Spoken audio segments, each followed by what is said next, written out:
Good morning students, welcome to the online classes of Adarsh Bal Niketan senior secondary school. आप सभी का class 11th की mathematics की क्लास में वेलकम है। जैसा कि लास्ट क्लास में हम लोग ने सेट्स के बारे में पढ़ा था, आज हम लोग न्यू चैप्टर है रिलेशन एंड फंक्शंस। ओके, तो नाम तो बहुत ऑर्डिनरी है, आपको नाम से ही क्लियर होगा कि किस टाइप का चैप्टर होगा। रिलेशन एंड फंक्शन, रिलेशन मतलब दो ऑब्जेक्ट्स के बीच में कोई रिलेशन, एंड फंक्शन मतलब कोई काम जो भी किया जा रहा है। तो इसी टाइप का ये चैप्टर है, बट ये पिछला जो चैप्टर सेट्स है उससे टोटली रिलेटेड है। ये नहीं कि उससे अलग है, वो चैप्टर अलग था, ये चैप्टर अलग है। कोई इन दोनों में कोई भी मैच नहीं है, कोई मिसमैच नहीं है, कोई कनेक्शन नहीं है, ऐसा नहीं है। टोटली जो ये वाला चैप्टर है चैप्टर 1 पे डिपेंडेंट है, ठीक है ना। इसीलिए वो चैप्टर 1 है, ये चैप्टर 2 है, वरना ये चैप्टर 1 होता, वो चैप्टर 2। अब देखिए, तो आज है आपका relation and function chapter 2। Okay,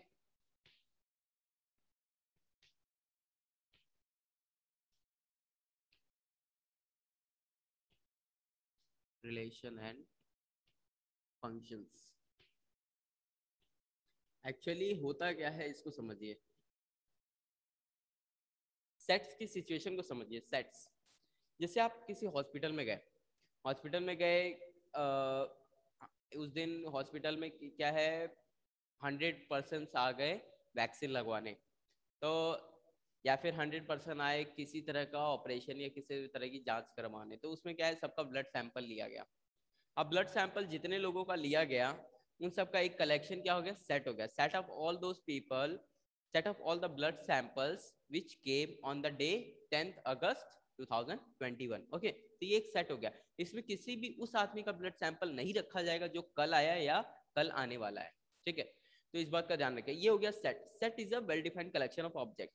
अब होता क्या है, रिलेशन का एक सिचुएशन समझने की कोशिश करना। होता क्या है, जब आप डॉक्टर के यहाँ गए तो वो बोला कि आपको जैसे आपको डॉक्टर क्या करता है, जैसे ही आपका ब्लड सैंपल लेता है, एक टेस्ट ट्यूब में डालता है, उसको लॉक करता है और उस पर एक कोड लिख देता है, कोड नंबर X47 मान लीजिए लिख दिया, है ना। आपका कोड लिख दिया, आप में से किसी और एक और पर्सन उसका कोड नंबर X41 लिख दिया, किसी का नंबर X99 लिख दिया। यानी कि जितने भी आप लोग पर्सन गए, जैसे कि मान लीजिए ये मेरा कोड है, तो मेरे नाम के संग ये वाला कोड लिखा रहेगा। तो जो भी मैंने अपने उस हॉस्पिटल से मैंने रसीद कटवाई है ना, जो बिल रहेगा या जो भी है, उसमें ये कोड लिख दिया जाएगा कि this person belongs to the code number X47। Voice आ रही है ना?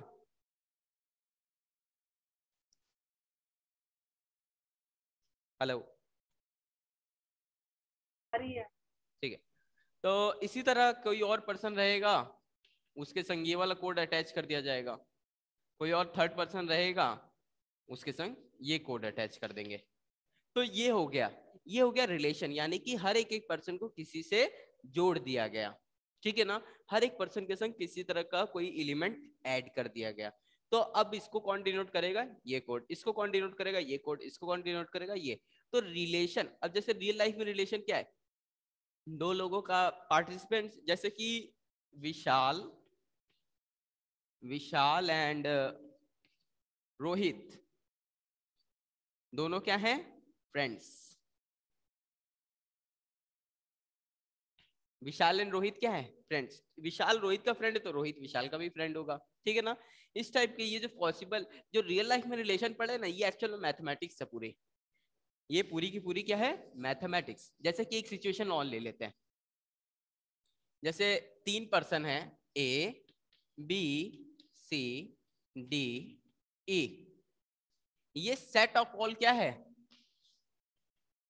Set of all friends. Okay, set of all friends. तो सेट ऑफ ऑल फ्रेंड्स लिया, तो ये क्या ए बी का फ्रेंड होगा, और क्या बी ए का फ्रेंड होगा, इसी तरह सी डी का होगा, डी ए का होगा, डी सी का भी होगा, इसी तरह। यानी कि हर एक एक एलिमेंट हर अगले से रिलेटेड होगा, ठीक है ना। यानी कि ए लोगे तो वो बी का भी, सी का, डी का, ई का, सबका फ्रेंड होगा। इसी तरह ये सेट ऑफ ऑल फ्रेंड्स क्या है, set of all possible combination, मतलब कितने कितने कॉम्बिनेशन आ सकते हैं उन पॉसिबल रिलेशंस के। तो ये हो गया रिलेशन, ठीक है ना। तो नाम से क्लियर हो रहा होगा क्या है रिलेशन। मतलब रिलेशन क्या है, हम लोग यहाँ पर रिलेशन को इस तरह से स्टडी करेंगे, हमारे पास एक या एक से ज्यादा सेट होंगे, उसके ये देखेंगे कि कौन सा एलिमेंट किससे रिलेटेड है, ये हो गया रिलेशन। फिर हम लोग बाद में पढ़ेंगे फंक्शन। फंक्शन मतलब नाम से क्या होता है, फंक्शन क्या है आपको पता है, फंक्शन मतलब क्या होता है, जो ऑर्डिनरी मीनिंग आप जानते हो इंग्लिश के बेसिस पे वो बताओ, फंक्शन क्या होता है।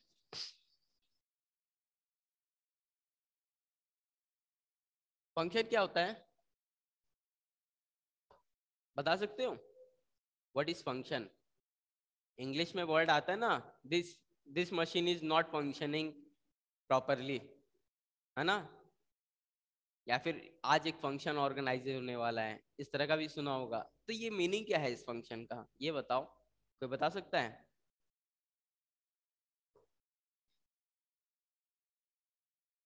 श्रुति, हर्षित, शैलजा, तुम दोनों नहीं।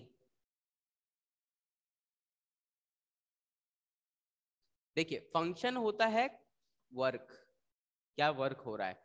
तो वर्क करने के लिए तीन चीजें होनी जरूरी है, एक करने वाला, दूसरा क्या काम हो रहा है, तीसरा उसका रिजल्ट, क्या रिजल्ट निकल के आता है, किस क्या क्या आउटपुट है, ठीक है ना। तो या किस पर हो रहा है, ये तीन चीजें इंपॉर्टेंट होती है, तो यही होता है function.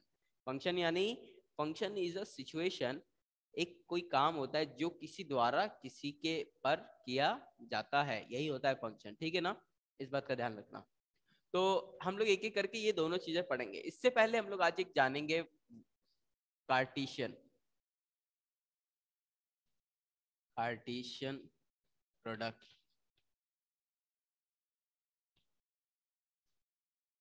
Product of two sets. आज हम लोग जानेंगे Cartesian product of two sets. Two sets के बीच का कार्टिशियन प्रोडक्ट क्या होता है। कार्टिशियन प्रोडक्ट को इस तरह समझिएगा, जब आप कोई दो सेट ए और बी ले लेंगे, ठीक है ना, जब आप कोई दो सेट ए और बी ले लेंगे तो आप सभी पॉसिबल ऑर्डर पेयर को लिखेंगे, जैसे कि सेट ए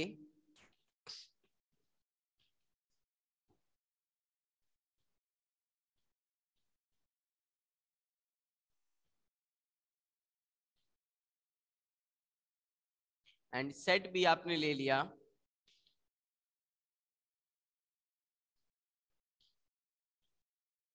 देखिए क्या हुआ, ये कस्टमर नंबर 1 है, ये कस्टमर नंबर 2 है, ये कस्टमर नंबर 3 है, और ये तीन तरह की पेन है दुकानों पे रखी, एक ही दुकान पे तीन तरह की पेन रखी हुई है।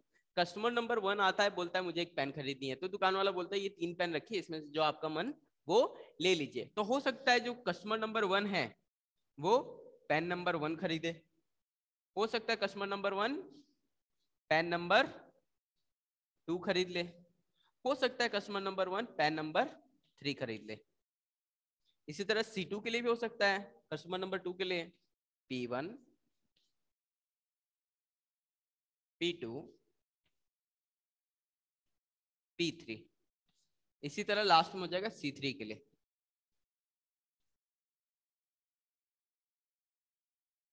C2, C3, P2 and C3, P3।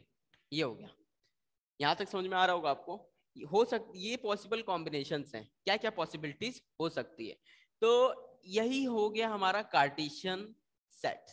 Cartesian set मतलब, कार्टेशियन सेट मतलब हम एक सेट से दूसरे सेट में पॉसिबल सभी ऑर्डर पेयर, इसको बोलते हैं ऑर्डर्ड पेयर। पेयर यानी ये, और ऑर्डर, ऑर्डर क्यों बोल रहे हैं, हमेशा C1 पहले आएगा P1 बाद में।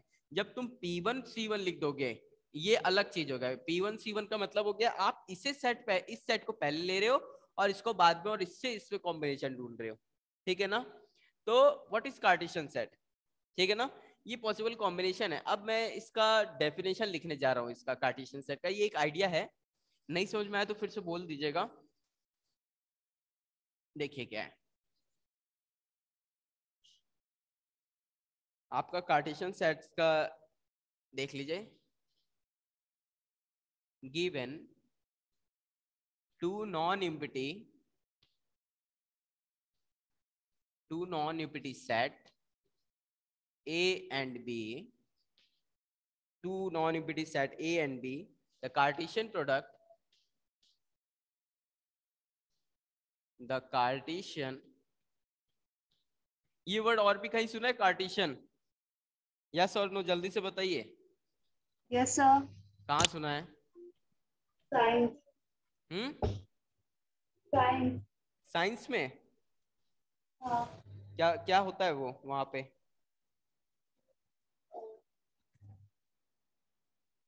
वहाँ पे कुछ प्लस माइनस का ग्राफ के अकॉर्डिंग देखा जाता था। हाँ, एक्चुअल में ये मैथ से ही है।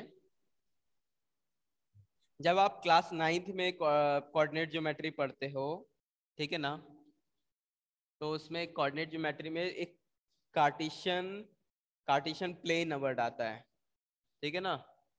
Set of all ordered pair, set of all ordered pairs of elements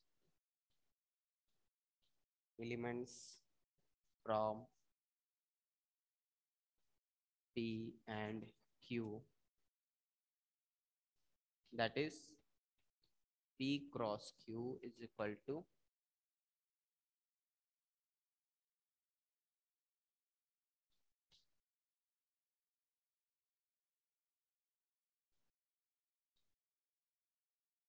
देखिए क्या होता है Cartesian. Cartesian product, Cartesian plane अगर आपको याद हो, कार्टेशियन प्लेन क्या होता है?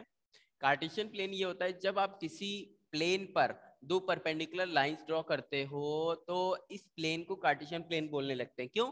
इस पर आ रहे किसी भी एक पॉइंट का आप एड्रेस बता सकते हो। ये यहाँ से x डिस्टेंस, y डिस्टेंस पर, यहाँ से x डिस्टेंस पर है, तो ये xy इसका कोऑर्डिनेट आ जाता था। तो इसीलिए इसको कार्टेशियन प्लेन बोलते हैं। एक्चुअल में कार्टेशियन एक मैथमेटिशियन है, उनके नाम पे रखा गया ये कार्टेशियन वर्ड। तो उन्होंने ही सबसे पहले बताया कि किसी प्लेन पर आने वाले किसी भी पॉइंट को कैसे डिफाइन करें, तो उन्होंने ये कार्टेशियन प्लेन का आइडिया दिया। यहाँ पर भी चीजें जो है ऑर्डर पेयर में आ रही हैं, तो आप इसे एक्स एक्सिस, इसे वाई एक्सिस मानोगे तो ये कार्टेशियन प्रोडक्ट बन जाएगा। कार्टेशियन प्रोडक्ट को ए क्रॉस बी से डिनोट करते हैं। हो सकता है सेम सेट हो तो पी क्रॉस पी हो जाएगा, ठीक है ना, जब सेम सेट होगा। और हर वो पॉसिबल पी क्यू जिसमें पी से सेट पी से आ रहा हो, element Q set cap set Q से आ रहा हो, ठीक है ना। तो ये हो गया आपका Cartesian product of a set. कोई ऐसा जिससे ना समझ में आए ये बात?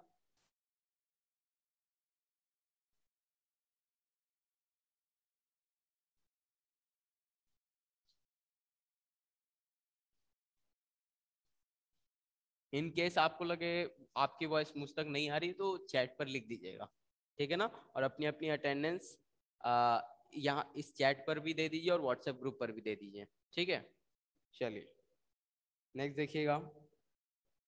तो आपको कार्टेशियन प्रोडक्ट किसी को problem? Shruti, Selja and Harshit? No sir. No sir. ठीक, चलिए आगे बढ़ते हैं।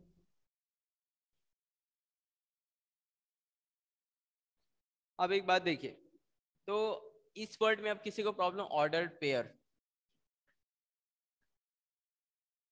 ऑर्डर्ड पेयर, इस वर्ड में किसी को प्रॉब्लम है? ऑर्डर पेयर नहीं,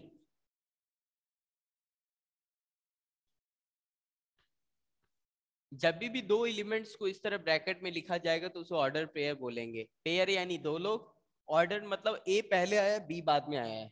यहाँ पर पोजीशन मैटर करती है, यानी कि A B is not necessarily that it is equal to B equal to A. यानी कि यहाँ पर ए है, यहाँ पर बी है, दोनों अलग अलग बातें हैं। ये जैसे कि सेट में तो एक ही बात होती थी। सेट में आप टू कई बार आ रहे तो एक बार ले लेते, एक ही बात होता था, ठीक है ना। यहाँ पर ऐसा नहीं होता है। A B is different from B A, ठीक है ना।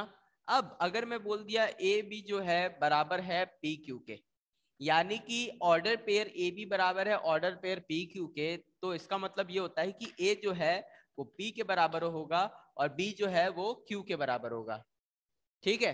अगर मैं बोल दिया ये बराबर है, क्लियर हुआ कि नहीं स्टूडेंट्स? Yes sir.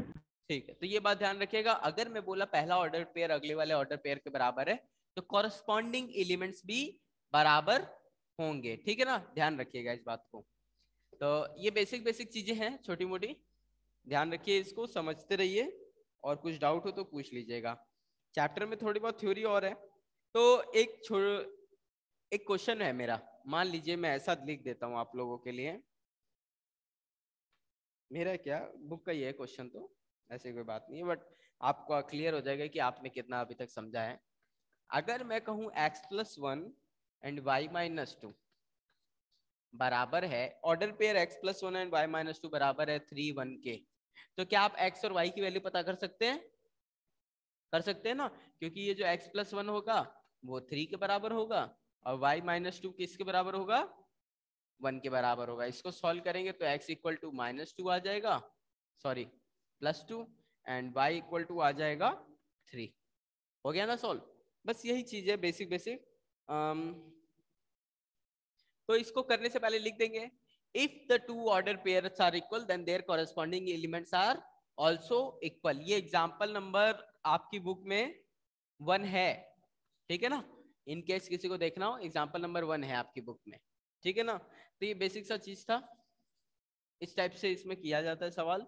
अभी रिलेशन के बारे में और डीप में जानेंगे, तो पहले आपको कार्टेशियन सेट जानना है, फिर हम लोग ये जानेंगे कि कार्टेशियन सेट से रिलेशन एंड फंक्शन कैसे बना, ठीक है ना।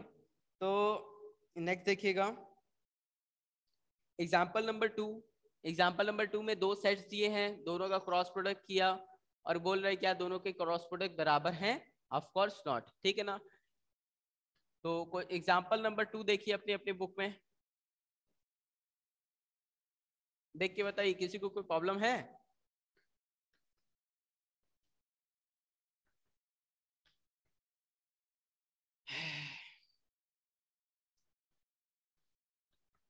P क्रॉस Q के कौन कौन से एलिमेंट आएंगे देखिएगा, AR, BR, CR। अब बताइए क्या इसमें RA, RB और RC आएगा? नहीं आएगा। इसी तरह Q क्रॉस P में क्या आएगा?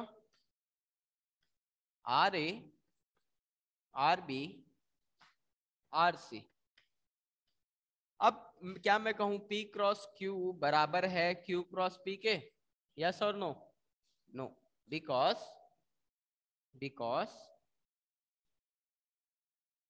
for every AB belongs to, for every XY कर दीजिए, XY, for every XY belongs to P cross Q implies XY not belongs to Q cross P। Her order pair जो इसमें है वो इसमें Q क्रॉस P में नहीं है, ठीक है ना। ये बेसिक सा था। तो अभी तक किसी को problem? Shruti and Shailaja, Harshit? No sir. ठीक है, तो इसमें तो अगर आपसे कोई पूछे कि A और B दो सेट दिया है, इसके जो एलिमेंट्स होंगे वो कैसे होंगे, तो आप क्या आंसर देंगे?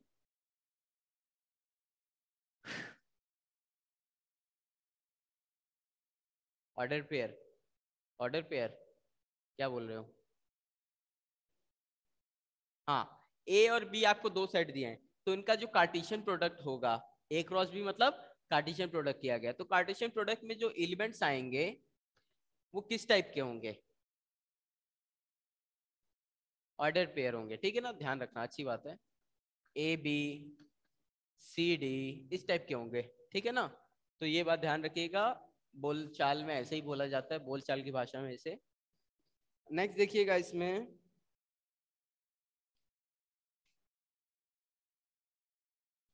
अब मान लीजिए एक एग्जांपल देखिए, मान लीजिए आपका सेट A है, उसमें एलिमेंट्स है 1 2 एंड 3, एंड सेट B में आपके एलिमेंट्स हैं A and B।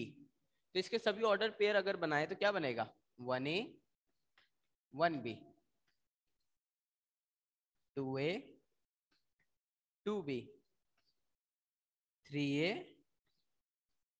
3B।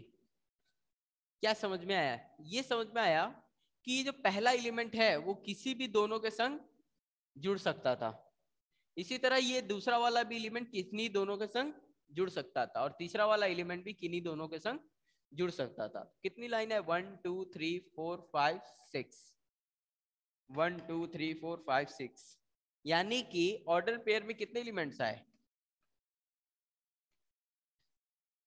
Order pair में 6 एलिमेंट्स आए। तो ऐसे लिखेंगे number of elements in A cross B is 6। इससे एक लॉजिक क्लियर होता है, वो ये कि इस तरह समझिएगा, जैसे आपके पास 2 ताले हैं, है ना, 2 ताले हैं और आपके पास 2 चाबियां हैं, है ना। तो आप पहली वाली चाबी उन दोनों तालों में लगा सकते हो, दूसरी वाली भी चाबी दोनों में लगा सकते हो, यानी कि ये है क्या, 2 into 2 नहीं है। इसी तरह एक और देखिए, मान लीजिए आपके पास 2 चाबियां, 3 ताले हैं, तो आप पहली वाली जो चाबी उसको कितनी जगह लगा सकते हो? 3, दूसरी वाली को भी एंड तीसरी वाली को भी, यानी कि ये क्या है, 3 चाबियां हैं। तो अगर आपके पास 2 चाबियां रहेंगी तो ये हो जाएगा, ठीक है ना। तो इसी तरह एक और एग्जांपल समझिए, 2 बॉल हैं और 3 बॉक्स हैं। ये वाला एग्जांपल मत लीजिए, ये टिपिकल हो जाएगा आपके लिए। तो यहाँ पर इस यहीं तक लीजिए एक बार, मतलब ये यहाँ तक कॉम्बिनेशन आपको समझ में आया कि नहीं, ये कैसे पैटर्न काम कर रहा है, ठीक है ना। यानी कि 2 चाबियां 3 जगह 3 तालों में लग सकती है, हर एक ताले में कितनी चाबी लगेगी? 2। तो ये सारी चीजें हैं, यानी कि अगर हमारा पहला एलिमेंट 2 लोगों के संग जुड़ सकता है, अगला एलिमेंट 2 लोगों के संग जुड़ सकता है, उस थर्ड एलिमेंट भी 2 लोगों के संग जुड़ सकता है, यानी कि 2 क्रॉस 3। यानी कि अगर पहले एलिमेंट में, पहले सेट में 3 एलिमेंट हैं और दूसरे सेट में 2 एलिमेंट हैं, तो total elements in number of elements in A cross B क्या होगा? 3 into 2। समझ में आया बात? अगर number of elements in A 3 है, number of elements in B 2 है, तो number of elements in A cross B कितने होंगे? 3 into 2, यानी कि 6। समझ में आया बात? नहीं समझ में आया? श्रुति, हर्षित? सर आ गया। ठीक है, तो इस बात का ध्यान रखिएगा, नंबर ऑफ एलिमेंट्स कैसे निकालेंगे। इसी तरह चलिए एक मैं पूछ रहा हूं, मान लीजिए आपका एक सेट है ए, है ना, इसमें number of elements in set ए है आपका, मान लीजिए आपका एलिमेंट्स है 3। तो मैं पूछूंगा ए क्रॉस ए में कितने एलिमेंट आएंगे? Number of elements in A cross ए कितने आएंगे?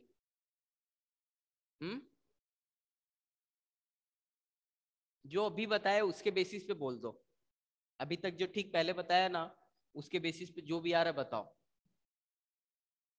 14।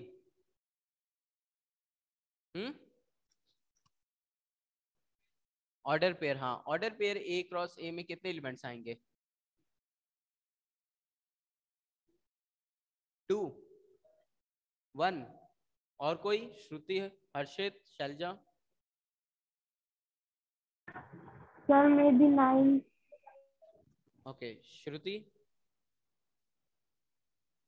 3। ओके, चलो देखते हैं। मान लीजिए सेट ए में कौन से एलिमेंट हैं? 1 2 एंड 3। तो ए क्रॉस ए में क्या, कौन कौन से एलिमेंट आएंगे देखते हैं। 1 1 के संग बन सकता है, 1 2 के संग, 1 3 के संग। इसी तरह ये वाला 2 1 के संग, 2 2 के संग, 2 3 के संग, 3 1 के संग, 3 2 के संग, 3 3 के संग। आया समझ में? तो कितने एलिमेंट्स आए हैं? 9। कैसे आया? 3 into 3।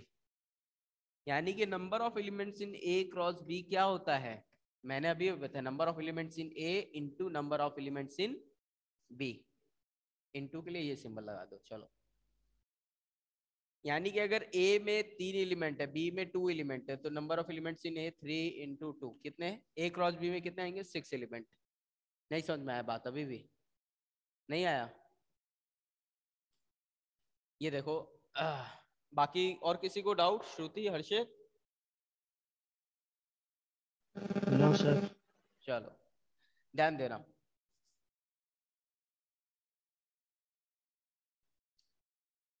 अगर ए में सेट ए है, उसमें ये दो एलिमेंट्स हैं,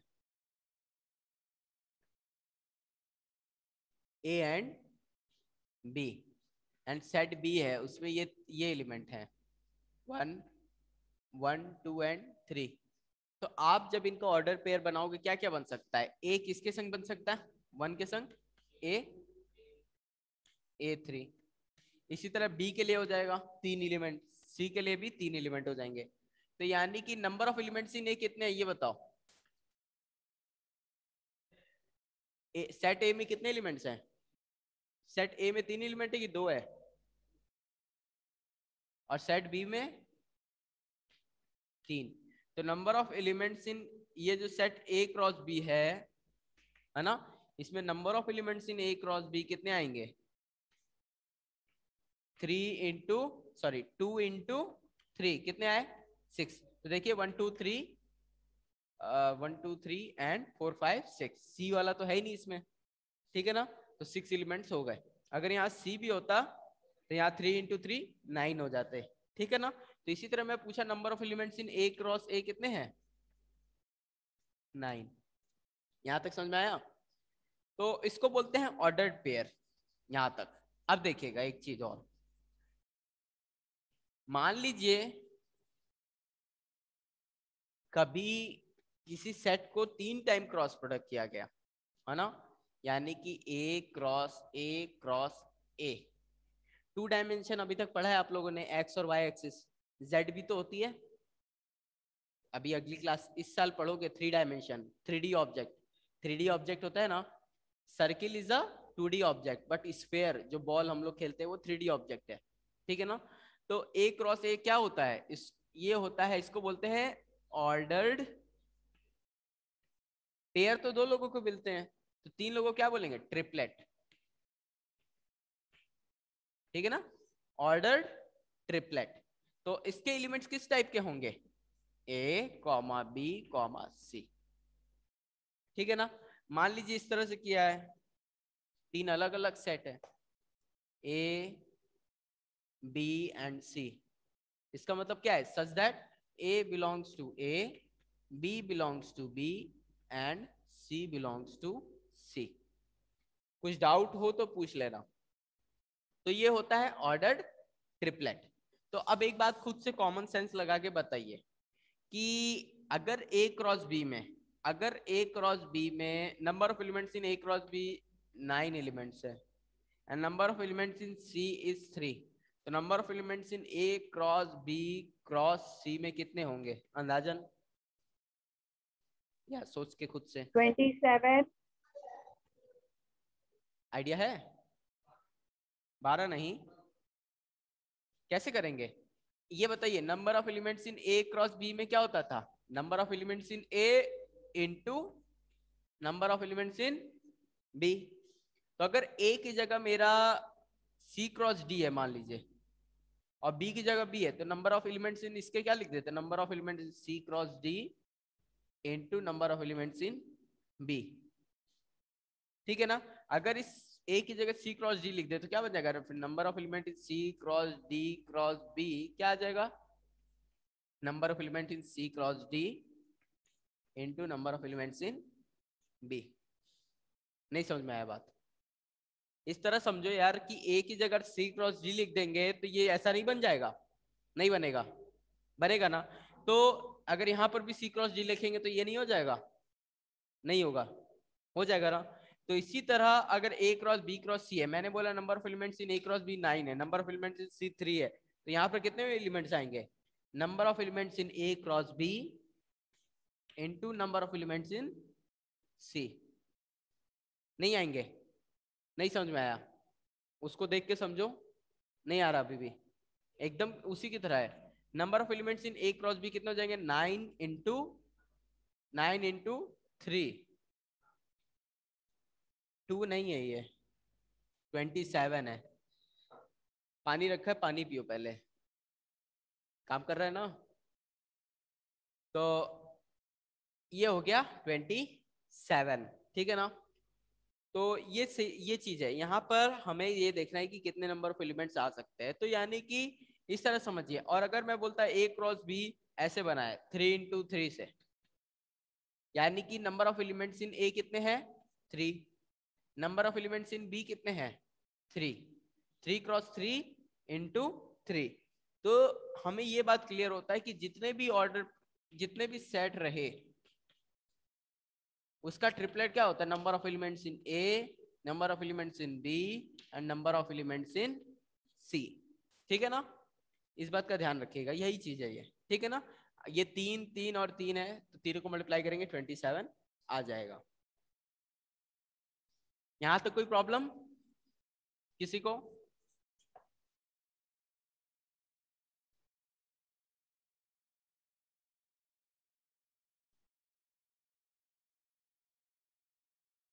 स्टूडेंट्स,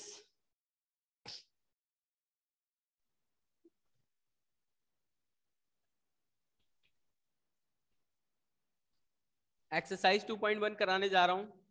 इसके पहले किसी को कुछ पूछना है क्या? श्रुति, शैलजा एंड हर्षित?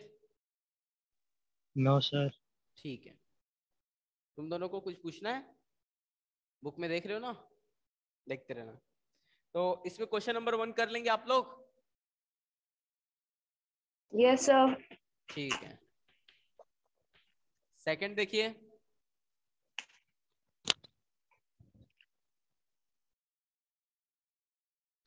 आपकी बुक में अगर ऐसे लिखा है A डॉट बी, तो उसका मतलब यही है कि A क्रॉस बी निकालना है। ठीक है ना? ठीक है, डॉट लिखा है क्या आपके में? तो इसको क्रॉस प्रोडक्ट या डॉट प्रोडक्ट दोनों बोलते हैं इसको। ठीक है ना? तो घबराइएगा मत, इसी को डॉट प्रोडक्ट या क्रॉस प्रोडक्ट एक ही बात है। और किसी को कुछ पूछना है सेकंड में या करके बताऊं?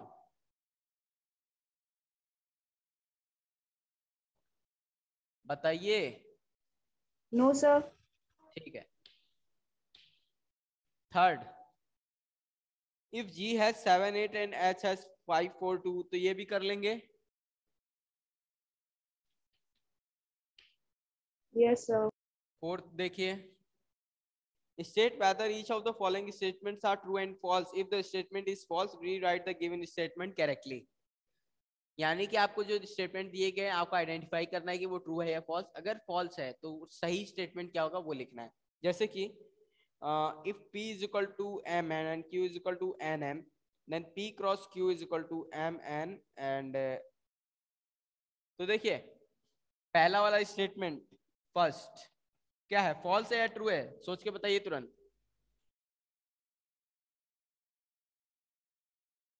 फॉल्स है या ट्रू है? ट्रू या फॉल्स? श्रुति?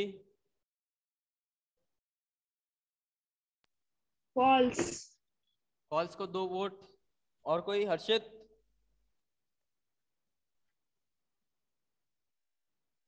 शैलजा?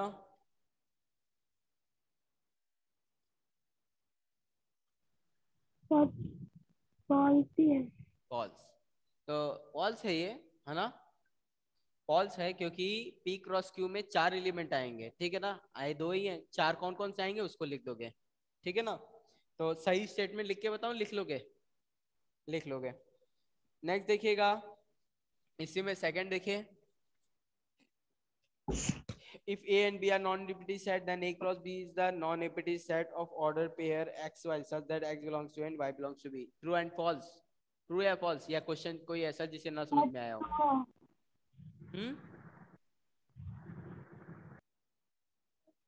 क्या बोला? सर ट्रू है। ओके। और कोई? नहीं आइडिया है? देखो, नॉन इम्पिटी सेट समझते हो क्या होता है?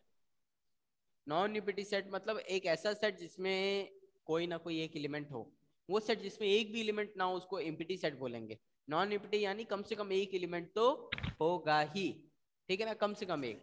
तो ए क्रॉस बी में जो एलिमेंट आएंगे वो ऐसे ऑर्डर पेयर एक्स वाई आएंगे जिसमें एक्स ए से आ रहा हो, वाई बी से आ रहा हो। तो ये वाला ट्रू होगा, ठीक है ना। तो इसमें इसका फॉल्स होने की वजह से दूसरा स्टेटमेंट लिखने की जरूरत नहीं है। थर्ड, ए की वैल्यू 1 2 है, बी की वैल्यू 3 4 है, ठीक है ना। और सर ए, हाँ सर आंसर शीट में इसका आंसर फॉल्स बता रहा है। if A and B are non-empty set, then A cross B is a non-empty set of ordered pair x y such that if A and B are non-empty set, okay, then A cross B is a non-empty set of ordered pair x y such that, एक बार cross check करना, मेरे ख्याल से तो true होगा ये, ठीक है ना।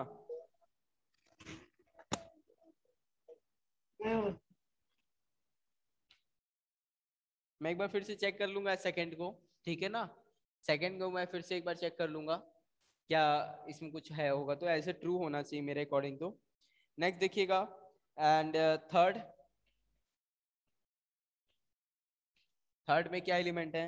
थर्ड में आपको दिया है कि A 1 2 है, B 3 4 है, तो A cross B intersection 5, B intersection 5 करेंगे तो क्या आ जाएगा 5, तो A क्रॉस 5 क्या आ जाएगा, ये देखिए इस तरह। फोर्थ का थर्ड देख लीजिए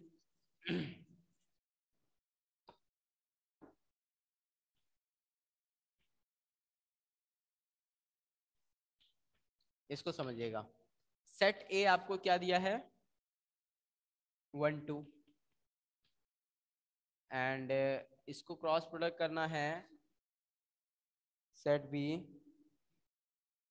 3 4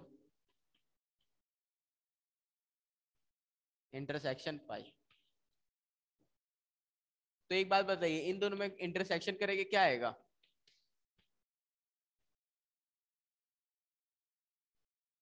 इन दोनों में क्या कॉमन है pi, pi is a subset of every set, तो 5 इन दोनों में कॉमन है, ये हो गया। अब इन दोनों का जब क्रॉस प्रोडक्ट करेंगे तो वापस क्या आ जाएगा, कोई एलिमेंट है ही नहीं।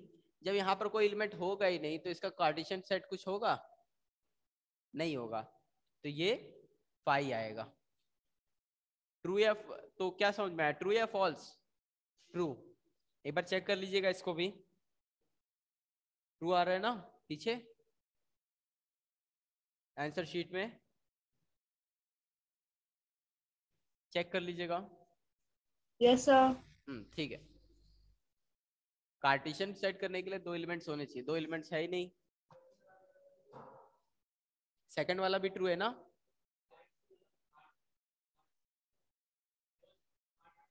क्या चाहिए,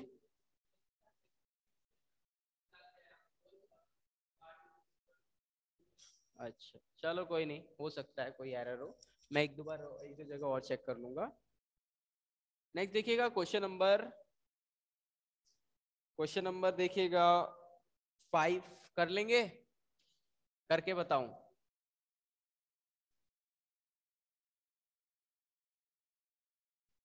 एग्जाम्पल नंबर 4 देखिएगा 5 के लिए,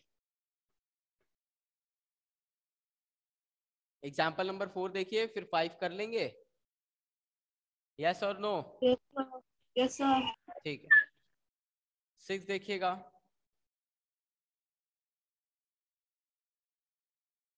ए क्रॉस बी दिया है, आप ए और बी पता कर लेंगे, आसान है ये तो, मैं एक तो करके बता दे रहा हूं, देख लीजिए इस टाइप का question.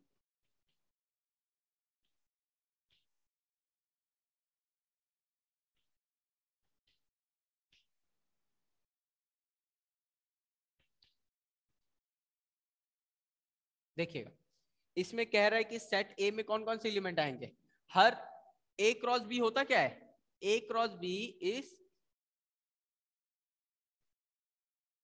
all those P and Q such that P belongs to Q and P belongs to P, P belongs to A, sorry, P belongs to A and Q belongs to B। इसको समझिएगा, इसको समझने की कोशिश करिएगा। ये जो पहला एलिमेंट होता है ना वो इस सेट ए से आ रहा होता है हमेशा, और जो दूसरा वाला एलिमेंट होता है वो बी से आ रहा होता है। यानी कि ये जो पहले एलिमेंट हैं सारे ये सारे के सारे किससे आ रहे हैं? सेट ए से। और सेट बी से कौन कौन से आ रहे हैं? X y. यानी कि सेट ए में कौन कौन से एलिमेंट होंगे? ए, फिर दो बार ए नहीं लिखेंगे, एक ही बार लिखेंगे बी। रिपीटेड अलाउड नहीं है ना। इसी तरह बी क्या हो जाएगा? X Y. कोई problem? Shruti, Selja and Harshit? No sir. No sir. ठीक है, इसमें एक दो क्वेश्चन और है, उसको हम लोग कल डिस्कस करेंगे। एंड बाकी के क्वेश्चन आप लोग लगाइएगा, कोई प्रॉब्लम हो तो पूछ लीजिए, ठीक है ना। आज की क्लास के लिए इतना ही। Thanks for the joining. And किसी को कॉपी चेक करानी है तो ले आइएगा स्कूल।